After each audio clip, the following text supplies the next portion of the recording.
اللہ کا شکر ادا کرو نا، الحمدللہ ہر حال میں اللہ کا شکر ہے، مگر اس وقت توجہ ہونی چاہیے الحمدللہ علی کل حال کہ مانا ہر حال میں اللہ کا شکر ہے، تو یہ اس وقت توجہ ہونی چاہیے۔ اگر ٹھیک ہوں کے معنی میں الحمدللہ کا تو پھر جھوٹ ہو جائے گا، لیکن توجہ ہوتی نہیں ہے ٹھیک ہوں کہتے وقت پہ، تو اگر کسی کی توجہ نہیں ہے تو پھر وہ اس کو کوئی حکم نہیں لگے گا۔ اور اگر ویسے پتہ ہے کہ میں ایسا بیمار ہوں کہ جس کو ٹھیک ہوں کہہ نہیں سکتے، اب جیسے کہ میرے ایسا آدمی ہے، بوڑھا آدمی جو بھی ہو، بوڑھا آدمی کبھی بھی ٹھیک نہیں ہوتا، میں صحیح بولتا ہوں، اس سے طبیعت ٹھیک ہوتی نہیں ہے۔ اچھا، اب پھر بھی وہ بولتا ہے میں ٹھیک ہوں، اب وہ کرے کیا؟ اس کو لوگ پوچھتے تو ہے نا کیسے ہو کیسے ہو، اب یہ پوری لسٹ نکالے، اب کیا فائل نکالے ہماری یار، کہ ادھر یہ درد ہوتا ہے، ادھر یہ چوک نکلتی ہے، ادھر یہ جھٹکا آتا ہے۔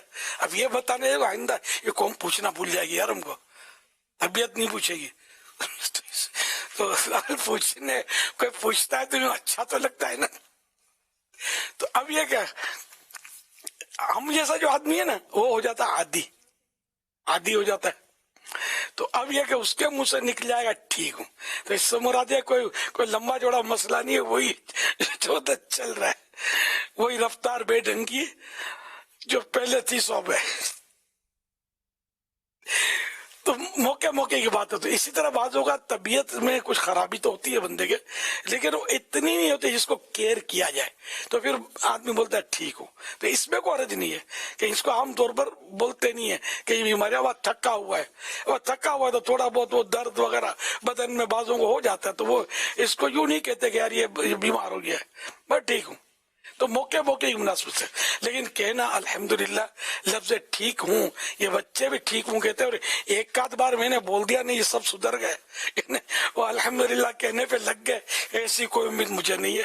100 مرتبہ بولو تب بھی عادت نہیں جاتی، تو اس لیے جو ماں باپ خود نہیں کہتے ہوں گے الحمدللہ کہتے ہوں گے، پھر بچوں کے تعلق سے سیریس دیں گے، دن میں 10 بار اس کو سمجھائیں گے، جب بھی ٹھیک ہوں گا تو اس کو بولیں گے الحمدللہ کی عادت بناؤ تو تم کو یہ ملے گا، وہ دیں گے، کوئی تحفہ ٹائپ دیں گے، تب بچہ سیکھے گا نا۔ اسکول بھی تو کچھ لولی پاپ دے کر ہی بھیجتے ہوں گے نا، جیب خرچی دے کر ہی بھیجتے ہوں گے نا، اسکول تو دنیا پڑھانے کے لیے، دنیا کی ساری دولت اس کے قدموں پہ قربان، بچے کو اللہ کا نام سکھانے کے لیے آپ کی جیب میں ہاتھ ہی نہیں جاتا ہے، کیسے لوگ یہاں؟ صلو علی الحبیب صلی اللہ علی محمد۔ سوشل میڈیا پہ بھی سوالات کا سلسلہ ہے، کہہ رہے ہیں کیا غار ثور میں جب زیارات کے لیے جاتے ہیں تو کیا وہاں پر نوافل پڑھ سکتے ہیں؟ غار ثور میں نوافل پڑھنا تو اچھی بات ہے، برکت والی جگہ ہے وہ، یہاں تک کہ پیارے آقا صلی اللہ علیہ وسلم کا جہاں جہاں تشریف لے جانا ثابت ہے، تو وہاں دعا قبول ہوتی ہے۔ وہاں نماز تو بہت بڑی سعادت کی بات ہے، اگر نفل پڑھتا ہے کوئی غیر مکروہ وقت پہ، ایسا وقت ہو کہ جس میں نفل پڑھنا منع نہیں، تو نفل پڑھے، یا اور نمازیں اگر پڑھتا ہے تو بھی بہت پاکیزہ جگہ ہے وہ، لیکن اس کی وجہ سے یہ نہیں ہے کہ مثلا اب وہ بہت اونچے ہے اور کسی نماز کا ٹائم ہو گیا، ماشاءاللہ قریب تو مسجد بھی مشکل ہے کہ ہو، تو وہاں جیسے کسی نے فرض نماز پڑھی تو بھی ٹھیک ہے، بہت اچھی جگہ ہے، پاکیزہ جگہ ہے، برکت والی جگہ ہے ماشاءاللہ۔ صلو علی الحبیب صلی اللہ علی محمد۔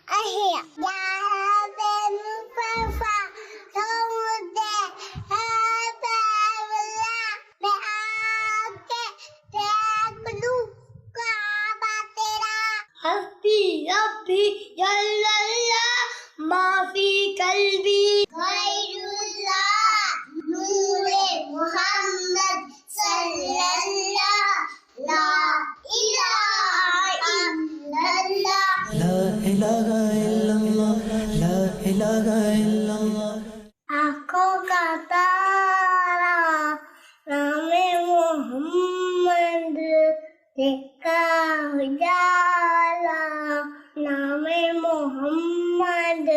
کہاں جانا ہے یہ بتاؤ، کہاں جانا ہے؟ مدینے۔ ہر صحابی نبی جنتی جنتی، فاطمہ اور علی جنتی جنتی۔ ہے حسن حسین بھی. جنتی جنتی.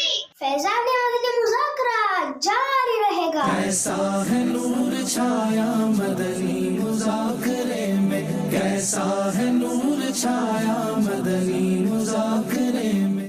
دعوت مدنی چینل زندہ باد. دعوت اسلامی زندہ باد. دعوت اسلامی زندہ باد. دعوت اسلامی زندہ باد. اللہ کی نعمت ہے یہ دعوت اسلامی، آقا کی عنایت ہے یہ دعوت اسلامی. کعبے کے پاس سب سے پہلے خطبہ دینے والے سیدنا ابو بکر صدیق رضی اللہ عنہ ہیں. حضرت سیدنا بلال حبشی رضی اللہ عنہ کو آزاد کروانے والے سیدنا ابو بکر صدیق رضی اللہ عنہ ہیں. یار غار مصطفیٰ حضرت صدیق ہیں، یار مزار مصطفیٰ حضرت صدیق ہیں. سبحان اللہ. پیارے پیارے پھول جیسے بچوں کی پیاری پیاری ادائیں. 7 کروڑ مرحبا. اللہ پاک ان سارے بچوں کو باعمر عالم دین مفتی اسلام دعوت اسلامی کے مخلص مبلغین بنائے، اور ان سب کو اپنے ماں باپ، دادا دادی، نانا نانی اور خاندان والوں کے ساتھ بار بار حج نصیب کرے، بار بار میٹھا میٹھا شہد سے بھی میٹھا مدینہ دکھائے. صلو علی الحبیب صلی اللہ علی محمد. ذہنی آزمائش کا فائنل ہے، اور ذہنی آزمائش کے فائنل بھی ہوگا، اور انشاءاللہ مدنی مذاکرے کا بھی سلسلہ ہوگا انشاءاللہ. تو کیونکہ نیو ایئر نائٹ کا والا سلسلہ ہوتا ہے، اور اسلامی بھائی اس میں شرکت کرتے ہیں دعوت اسلام کے اجتماعات میں. اور اس کے پیچھے ایک وجہ یہ بھی ہوتی ہے کہ چونکہ ایک بدقسمتی ہماری بڑی تعداد نیو ایئر نائٹ کے نام پر مختلف گناہوں میں مبتلا ہو جاتی ہے. تو یہ دعوت اسلامی کی خصوصیت ہے کہ وہ ایسے موقع پر عاشقان رسول کو جمع کرتے ہیں، اور اسلامی بھائی جمع ہوتے ہیں، اور آپس میں نیکی کی دعوت کا سلسلہ ہوتا ہے. ماشاءاللہ نعت خانے بھی ہوتی ہے، علم دین بھی سیکھنے کو ملتا ہے.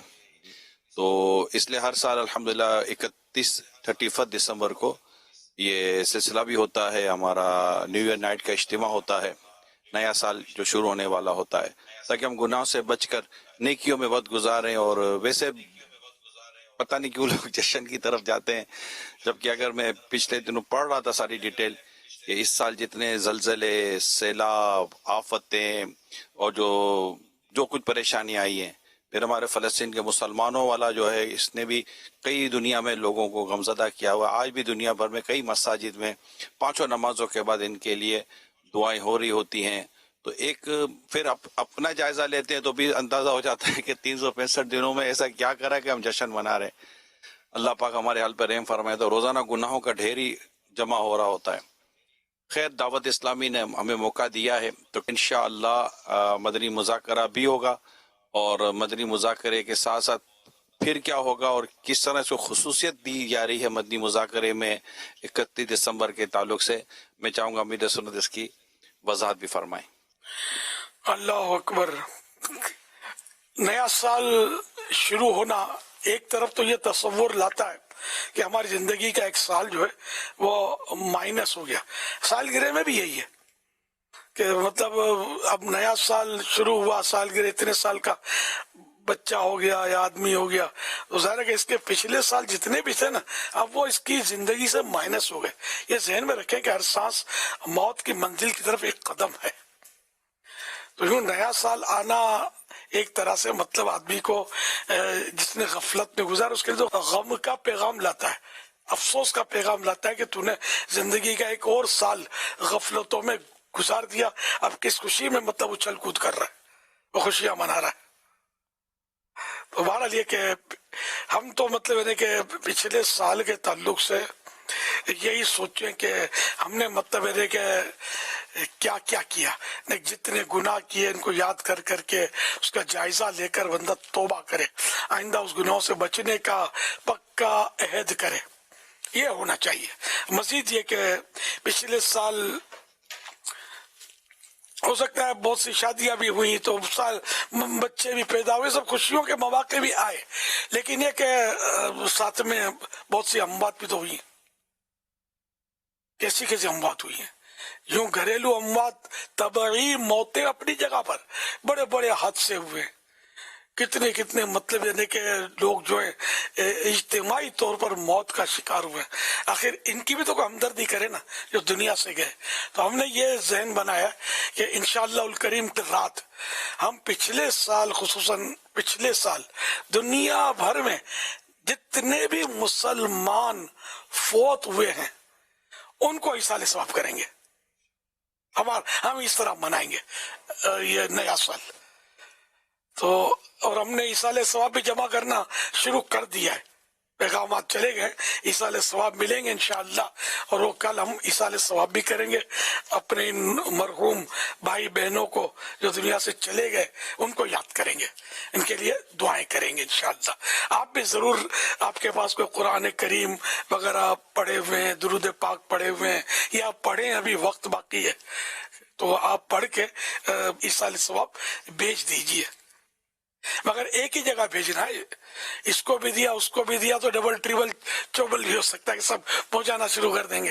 ایک جگہ ہمیشہ خیال رکھے، ایک جگہ دینا چاہیے کہ جہاں سے مطلب یہ پروپر، یعنی وہ جگہ پروپر ہو کہ وہاں سے یہ کہ وہ اس میں لسٹ میں شامل ہو جائے گا.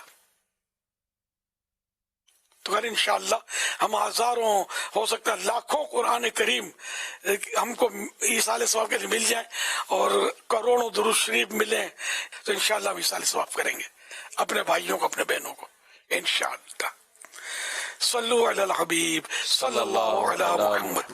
یہ جو ذہنی آزمائش جہاں ہو رہا ہے وہیں پر اہتمام ہے کہ یہ جو اسلامی بھائی ذہنی آزمائش پہ ہوں گے وہیں پر مدنی مذاکرہ یہ جمع ہو کر براہ راست دیکھیں گے انشاءاللہ. یہ مجھے بھی اس کی اطلاع ہے اور اس کی ماشاءاللہ ہمارے وہاں ذمہ داران نے، اراکین شورا اور دیگر اسلامی بھائیوں نے بھی اسی کوششیں کی ہوئی ہیں اور بالکل مل کر دیکھنا چاہیے. اور انشاءاللہ جیسے 12 بجیں گے تو صلاۃ و سلام کے ذریعے ہم نئے سال میں داخل ہوں گے. ماشاءاللہ یہ ہر سال ہمارا یہ انداز ہے. اور تو اسی طرح جیسے کہ میں اس وقت UK میں ہوں تو یہاں سے بھی آپ 10 بجے لائیو ہو سکتے ہیں، ہمارے ساتھ شامل ہو سکتے ہیں. وہ بھی مدنی چینل پہ تینوں جگہ پر لائیو ہوگا کیونکہ یہاں 5 گھنٹے کا فرق ہے. جہاں UK میں ہوں تو بریڈ فورڈ میں مدنی مسجد ہے، وہاں پر انشاءاللہ تعالیٰ یہ سنت و بھرا اجتماع ہوگا. اس کے علاوہ بھی مختلف UK میں بھی اور مختلف ممالک میں بھی ہم نے یہ بات درخواست کی ہوئی ہے کہ اسلامی بھائی اپنے اپنے طور پر عاشقان رسول کو جمع کریں اور کچھ نہ کچھ بیانات کا، نعت خوانی کا اور اس طرح کا سلسلہ رکھیں تاکہ ہم میکسیمم زیادہ اسلامی بھائیوں کو گناہوں سے بچا کر نیکی کے کاموں میں ہم مصروف رہ سکیں. اسلامی بہنیں بھی مدنی مذاکرے میں شامل رہیں اور وہ بھی اپنے یہاں مطلب کہ جو نہیں شرکت کر سکتے وہ مدنی مذاکرے پر بھی رہیں. جیسے امیر سنت نے فرمایا کہ یہ 2023 کا، تو حضور میرے پاس ایک رپورٹ ہے کہ اس وقت 2023 میں مجموعی طور پر 240 قدرتی آفات ریکارڈ کی گئی ہیں. 240. اس میں سیلاب ہے، آگ لگنا ہے، طوفان آنا ہے، زلزلوں کا آنا ہے اور اس کے علاوہ جو دیگر ذرائع ہیں پریشانیوں کے وہ ایک الگ اس کی ڈیٹیل ہے. تو یوں اگر دیکھا جائے تو دنیا سے جانے والوں کی تعداد اگر ہم مسلمانوں کی اس وقت کاؤنٹنگ کریں تو ایک بڑی تعداد ہے. اور وہ جو آپ نے صحیح فرمایا کہ کتنوں کے گھروں سے 2023 میں رخصت ہوئے ہیں، بچے، بڑے، بوڑھے، عورتیں، مرد. تو انشاءاللہ تعالی امید ہے کہ یہ سارے کے سارے ناظرین جتنے ہوں گے آپ سب جمع ہوں. اللہ پاک نے چاہا تو میرے سنت کے ذریعے یہ دعائیں بھی ہوں گی، ایصال ثواب بھی ہوگا اور انشاءاللہ ان کے لیے دعائے مغفرت کا سلسلہ بھی رہے گا. یہ دعوت اسلامی کا ایک بالکل یونیک انداز ہے کہ سال کے اختتام پر دعوت اسلامی رب کریم کی رحمت سے اپنے فوت شدہ مسلمانوں کو، عاشقان رسول کو یاد رکھ رہی ہے اور ان کے لیے ایصال ثواب کا اہتمام کیا جا رہا ہے. تو اس میں ہم سب کو دعوت اسلامی کا اس حوالے سے ایک یہ ہماری محسن ہے. اللہ پاک ہمیں اجتماع میں شرکت کی توفیق عطا فرمائے. صلو علی الحبیب صلی اللہ تعالی علی محمد صلی اللہ علی محمد. الحمدللہ عالمی مدنی مرکز فیضان مدینہ میں ہر سال اس کا معمول رہتا ہے کہ اسلام بھائی جمع ہوتے ہیں. تو کل بھی انشاءاللہ الکریم ہمارے یہاں پر اجتماع کے لیے جمع بھی ہوں گے اور یہیں سے ہم مدنی مذاکرے میں بھی شامل ہوں گے، اور ایصال ثواب کے لیے بھی ہم نے کچھ لنک فارمز بھی بنائے ہیں، اس کو بھی وائرل کیا ہے، اور آج چونکہ یہ پیغام امیر اہل سنت کا ہمیں ملا تھا، مدارس المدینہ میں بھی آج قرآن خوانیوں کا اہتمام ہوا ہے، اور انشاءاللہ جس طرح امیر اہل سنت فرمایا کہ دنیا بھر سے ہم ایصال ثواب جمع کر رہے ہیں، آپ ان واٹس ایپ نمبر پر بھی، اور ایک لنک فارم بھی ہم آپ کو پیش کر رہے ہیں، اس میں بھی آپ اس ایصال ثواب کو ہمارے ساتھ شامل کر سکتے ہیں انشاءاللہ۔ عالمی مدنی مرکز فیضان مدینہ کراچی میں بھی انشاءاللہ جس طرح اسلام آباد کا فرمایا، تو عالمی مدنی مرکز فیضان مدینہ میں بھی یہ اجتماع جو ہے اس میں اسلام بھائی شامل ہوں گے۔ یہ QR کوڈ ہے، اس کے ذریعے بھی آپ چاہیں تو لنک فارم جو ہے وہ اسکین کر سکتے ہیں، اور آپ ہمیں اس لنک فارم کے ذریعے بھی ایصال ثواب بھیج سکتے ہیں۔ مزید یہ کہ جس طرح فیضان صدیق اکبر جمعرات کو بھی جو سلسلہ ہونے جا رہا ہے، تو اس میں بھی نگران شورا کا بیان آئرلینڈ میں ہوگا، وہاں پر بھی ذکر صدیق رضی اللہ تعالیٰ عنہ کا سلسلہ بھی ہوگا انشاءاللہ۔ انشاءاللہ الکریم۔ جامعۃ المدینہ، مدارس المدینہ کا پیغام آیا تھا، جامعۃ المدینہ کراچی کا بھی پیغام آیا ہے، انشاءاللہ کراچی جامعۃ المدینہ میں بھی یوم صدیق اکبر رضی اللہ عنہ دھوم دھام سے منائے جائیں گے انشاءاللہ۔ صلو علی الحبیب صلی اللہ علی محمد۔ یہ ندیم اختر سوال کر رہے ہیں، یہ کہہ رہے ہیں حضرت ابوبکر صدیق رضی اللہ تعالی عنہ کو صدیق کا لقب کس طرح ملا، یہ ارشاد فرماتے ہیں۔ صدیق کے معنی ہے سچا، بہت سچا، صدیق، صدیق اکبر، بہت بڑے سچے، تصدیق کرنے والا۔ انہوں نے معراج کے واقعے کی تصدیق فرمائی تھی، اور اس کا بھی بڑا دلچسپ ایمان افروز واقعہ ہے۔ مومنین حضرت بی بی عائشہ صدیقہ رضی اللہ عنہ فرماتی ہیں، جب حضور اکرم صلی اللہ علیہ وسلم کو مسجد حرام سے مسجد اقصی کی سیر کرائی گئی معراج کی رات، تو آپ صلی اللہ علیہ وسلم نے دوسری صبح لوگوں کے سامنے اس مکمل واقعے کو بیان فرمایا۔ مشرکین وغیرہ دوڑتے ہوئے حضرت ابو بکر صدیق رضی اللہ عنہ کے پاس پہنچے اور کہنے لگے، کیا آپ اس بات کی تصدیق کر سکتے ہیں جو آپ کے دوست نے کہی ہے کہ انہوں نے راتوں رات مسجد حرام سے مسجد اقصی کی سیر کی؟ آپ رضی اللہ عنہ نے فرمایا، وقال ذالک، کیا آپ صلی اللہ علیہ وسلم نے واقعی یہ بیان فرمایا ہے؟ انہوں نے کہا جی ہاں۔ آپ نے فرمایا، لئن کان قال ذالک لقد صدق، یعنی اگر آپ صلی اللہ علیہ وسلم نے یہ ارشاد فرمایا ہے تو یقیناً سچ فرمایا ہے، اور میں ان کی اس بات کی بلا جھجک تصدیق کرتا ہوں، یعنی اس کو سچا تسلیم کرتا ہوں، سچا مانتا ہوں۔ انہوں نے کہا، یعنی کیا آپ اس حیران کن بات کی بھی تصدیق کرتے ہیں کہ وہ آج رات بیت المقدس گئے اور صبح ہونے سے پہلے واپس بھی آ گئے؟ آپ رضی اللہ عنہ نے ارشاد فرمایا، جی ہاں، میں تو آپ صلی اللہ علیہ وسلم کی آسمانی خبروں کی بھی صبح و شام تصدیق کرتا ہوں، اور یقیناً وہ تو اس بات سے بھی زیادہ حیران کن اور تعجب والی بات ہے کہ آسمان کی خبریں زمین پر رہتے ہوئے میں ان کو بھی مان لیتا ہوں۔ تو اب یہ کہ اس واقعے کو ماننے میں کیا میرے لیے رہ گیا ہے۔ خیر، تو اس واقعے کے بعد آپ رضی اللہ عنہ صدیق مشہور ہو گئے۔ ایک روایت کے مطابق ابو بکر صدیق رضی اللہ عنہ کا لقب صدیق آسمان سے اتارا گیا ہے۔ ایک روایت یہ بھی ہے کہ اللہ کے پیارے حبیب صلی اللہ علیہ وسلم فرماتے ہیں، شب معراج میں نے ہر آسمان پر اپنا نام یوں لکھا ہوا دیکھا، محمد اللہ کے رسول ہیں صلی اللہ علیہ وسلم، اور ابو بکر صدیق میرے خلیفہ ہیں، یعنی یوں ہر آسمان پر صدیق لکھا ہوا۔ حضرت ابو بکر صدیق رضی اللہ تعالیٰ عنہ کہ تو زمین پر بھی اور آسمانوں پر بھی چرچے تھے، ہیں اور رہیں گے۔ صلو علی الحبیب صلی اللہ علی محمد۔ مکے کی حسین شام کی دیکھوں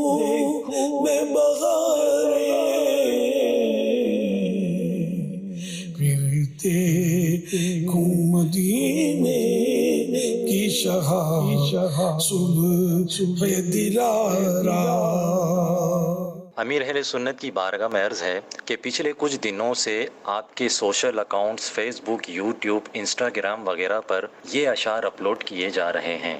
آپ کی مدینہ پاک سے جدائی پر غم کی کیفیت نظر آتی ہے. اس حوالے سے ایک سوال ہے کہ ہم میں سے جب کوئی مدینہ پاک سے واپس آتا ہے تو کچھ دن تک تو اس کی یہ کیفیت رہتی ہے، لیکن پھر وہ اپنے روزمرہ کی روٹین میں مصروف ہو جاتا ہے اور آہستہ آہستہ اس طرح کی کیفیت نہیں رہتی. لیکن آپ کو دیکھا جاتا ہے کہ آپ میں مدینہ پاک سے جدائی کا غم ہوتا ہے. ہم اسے اپنے اندر کس طرح لا سکتے ہیں؟ اللہ کریم آپ کو اس نے زن کی لاج رکھ لے کہ مجھے غم مدینہ مل جائے، اور یہ کہ مدینے کی جدائی جو ہے وہ بے قرار رکھے. مولانا حسن رضا خان رحمۃ اللہ علیہ کا ایک شعر یاد آ گیا، میرے دل کو درد الفت وہ سکون دے الہی، میری بے قراریوں کو نہ کبھی قرار آئے. اب یہ کہ بالکل ایسا تو نہیں ہے کہ ہر وقت یہ کیفیت ہو، لیکن جب کوئی عزیز سے بچھڑتا ہے، پیارے سے بچھڑتا ہے، تو اس کی یاد جتنا پیار زیادہ ہوگا اتنی یاد اس کو زیادہ رہے گی. تو مدینہ ہے. اگر مدینہ ہی پیارا نہیں ہے تو پھر کون سی جگہ پیاری ہوگی؟ تو اس سے جدائی کا ایک احساس وہ رہتا ہے.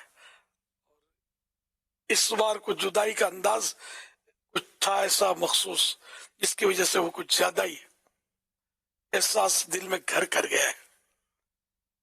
وہ نکلتا نہیں ہے اور جی بھی چاہتا ہے کہ نہ نکلے. اگر یہی نکل گیا تو پھر زندگی کا لطف کیا؟ سرکار صلی اللہ علیہ وسلم کی یاد، یہ ہمارا سرمایہ، مدینہ پاک کا غم، یہ ساری خوشیوں سے بڑھ کر ہے یقیناً. اب یہ اس میں کیا ٹیسٹ ہوتا ہے، کیا لذت ہوتی ہے، کیا سرور آتا ہے، تو ظاہر اب وہ تو ایسا تو ہے کہ ہے نہیں کہ اب کوئی کسی کو لفظوں میں سمجھا سکے، یا کوئی ایسی مادی شے نہیں ہے کہ جس کا بندے کو ٹیسٹ کروایا جا سکے، ذائقہ چکھا دیا جائے، ایسا کچھ ہے نہیں. یہ سب اللہ پاک کی عطا ہوتی ہے، عنایت ہوتی ہے کہ وہ دل میں کیفیت ہوتی ہے. ایک وہ جس کو ہم اپنی میمنی میں بولتے ہیں ہاؤ، دل میں ہاؤ پڑ گیا، ہاؤ یہ کیا ہو گیا، مدینہ چھوٹ گیا. مطلب تو کبھی اس میں غم کی کیفیت ہوتی ہے، کبھی رونے کی کیفیت ہوتی ہے، کبھی مطلب بندہ سنجیدہ ہو جاتا ہے، کبھی ویسے ہی مطلب خیال میں گم رہتا ہے، کبھی کوئی سی بات نکلتی ہے یا اشعار سنتا ہے تو وہ اشعار جو وہ دل پر کچھ چوٹ کرتے ہیں تو وہ اس کے ذریعے پھر بعض اوقات آنکھوں سے اظہار ہوتا ہے، یا چہرے کے جو انداز ہوتے ہیں وہ تبدیل ہوتے ہیں، غم کے آثار چہرے پر آتے ہیں. تو یہ مطلب طرح طرح کی کیفیات ہوتی ہیں. تیرا راز عاشق مصطفیٰ نہ سمجھ میں آ سکا تو بتا، کبھی تیرے لب پہ ہنسی رہی، کبھی آنسوؤں کی جھڑی رہی. تو اللہ کرے کہ ہم سب کو غم مدینہ نصیب ہو جائے. یہ غم مدینہ نصیب ہو جائے نا تو ساری دنیا کے غم ایک طرف رہ جائیں گے، باطل خوشیوں سے بھی جان چھوٹ جائے. باطل خوشیاں وہ ہوتی ہیں کہ جو اللہ پاک کی یاد سے غفلت میں مبتلا کریں. تو ہمیں یہ باطل خوشیوں نے بھی تو ڈبو دیا، بالکل غرق کر دیا. باطل خوشیاں اتنی ہمارے دلوں میں گھر کر گئیں، دماغ میں گھر کر گئیں، بس وہ جیسے کوئی کیا بتاؤں، باطل خوشیاں تو اتنی ہیں کہ جس کی انتہائی نہیں ہے.